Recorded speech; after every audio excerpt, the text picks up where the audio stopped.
नमस्कार, मेरा नाम बिरजू है और भारत लाइव देखना शुरू कर चुके हैं। मिली बहुमत के अनुसार आज शाम 4:30 बजे नीतीश कुमार 7वीं बार मुख्यमंत्री पद का शपथ लेंगे। लेकिन इस बीच बता दें कि जब परिणाम आए थे, चुनाव परिणाम रिजल्ट आया था, उसी दिन से लगातार कांग्रेस पार्टी पे सवाल उठ रहे थे।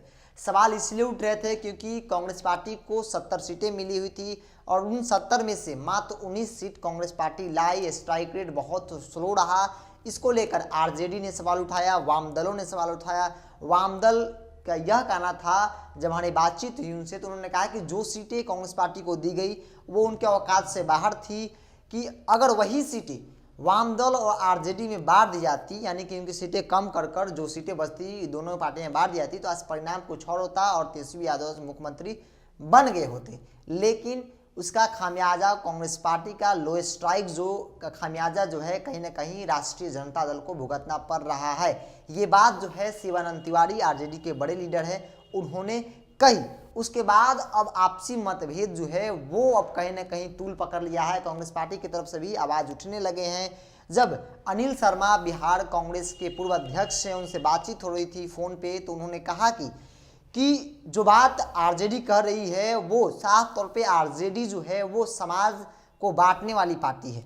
उन्होंने कहा कि बिहार में अनुसूचित जाति, जनजाति, स्वर्ण और अल्पसंख्यक वर्ग के लोग शुरू से कांग्रेस के साथ भावनात्मक रूप से जुड़े रहे हैं, लेकिन आरजेडी अपनी राजनीति के तहत जात विशेष का वोट के लिए समाज को बांटने और स्वर्ण विरोधी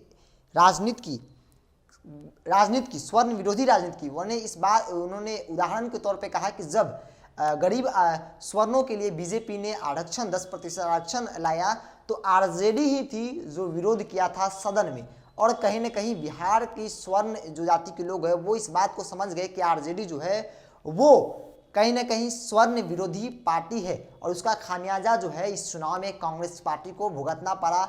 और अनिल शर्मा यहाँ तक कि उन्होंने ये भी कहा कि कांग्रेस पार्टी गठबंधन के लिए अपनी त्याग करना जानती है और की भी है, और इस चुनाव में भी की है। मैं उतना विस्तार से नहीं बताऊंगा, लेकिन बहुत सारे त्याग किए हैं कांग्रेस पार्टी ने। लेकिन जो आज परिणाम है उसका जिम्मेवार जो है राष्ट्रीय जनता दल है, क्योंकि जो माहौल उन्होंने समाज में बांटने वाला बनाया है उसका खामियाजा साफ तौर पर कांग्रेस पार्टी को भुगतना पड़ा। तो इस खबर में इतना ही। जुड़े भारत लाइव के साथ। नमस्कार। अगर ये वीडियो पसंद आई और वह बिहार के राजनीति और बिहारियत से सरोकार रखेनी तो सब्सक्राइब बटन दबा के चैनल के सब्सक्राइब कर ली। ओजे एगो घंटी बा, ओकरा बटन दबा देला से कुल सटीक और मारक खबर रुआ मुफ्त में मिल जाई। अगर रुआ पत्रकारिता के हमनी के नया प्रयोग में सहयोग कर चाहतानी तो ज्वाइन बटन दबा दी। पेटीएम नंबर नोट कर ली 9386816700। धन्यवाद।